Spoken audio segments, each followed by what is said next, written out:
हुए हैं, क्या मांग है आपकी? मामले की जानकारी तो पूरे देवघर को है और पूरे बिहार को भी और पूरे झारखंड को है। और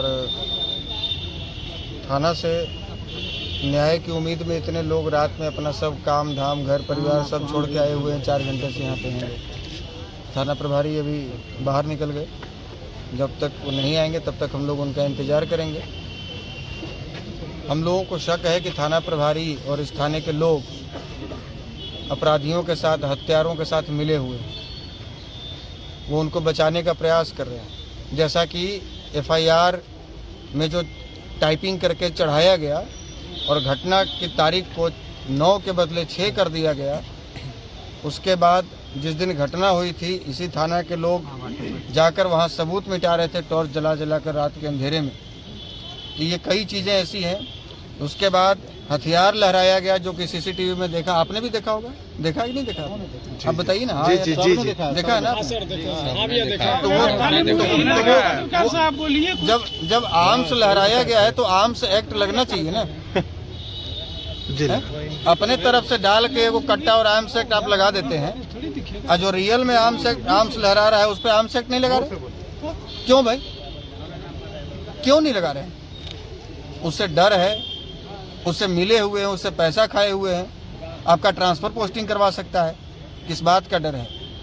हम लोग ये पूछने आए हैं थाना प्रभारी से कि क्या आपके बस का नहीं है उसको गिरफ्तार करना? क्या वो बहुत बड़ा गुंडा है? क्या वो बहुत बड़ा माफिया है? या वो किसी नेता, कोई मंत्री का संरक्षण पा रहा है? तो आप यदि नहीं गिरफ्तार कर सकते हैं तो आप हाथ खड़ा कीजिए। हम आपको वादा कर रहे हैं कि 24 घंटे के भीतर किसी बिल में होगा उसको टांग के लाकर थाने में पटक देंगे। लेकिन आप पहले हाथ खड़ा कीजिए। घटनास्थल पर मारपीट भी किया अभी?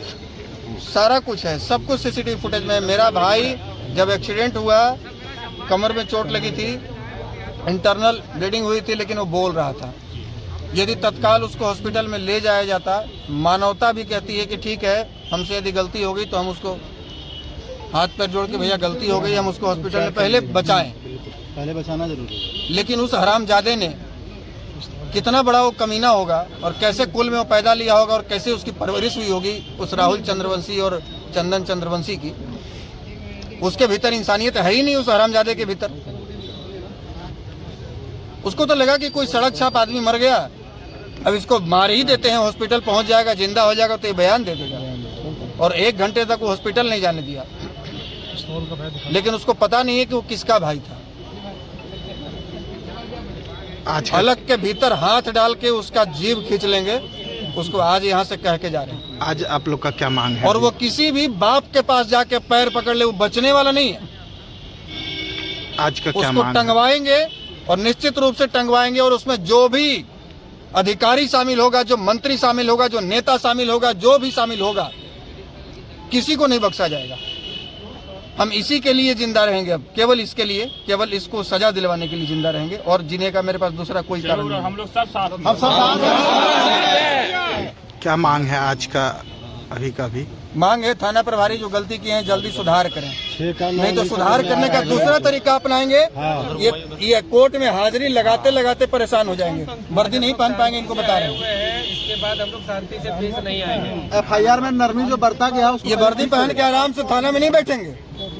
इनको कोर्ट का चक्कर लगाते लगाते हालत खराब हो जाएगा, पसीना छूट जाएगा। हम लोग को सब प्रोटोकॉल पता है। 32 मुकदमा अपने ऊपर झेले हुए यहाँ से दिल्ली तक, और अब तक 7 जेल का सफर किए हुए हैं। वकालत का एक धारा हमको पता है। रीट याचिका कैसे एक्सेप्ट किया था ये सब पता है हमको। DIG तक को कोर्ट में हम खड़ा करवाए हैं। ये तो अभी दरोगा है। इनको बोले हैं कि हिसाब से चलिए, कोई आपको संरक्षण नहीं देगा। आपको 2 रुपया दे सकता है, आपकी नौकरी नहीं बचाएगा, आपको संरक्षण नहीं देगा। इसलिए काम कीजिए ईमानदारी से। ये वर्दी मिली है आपको न्याय दिलाने के लिए, किसी हत्यारे का साथ देने के लिए नहीं मिली।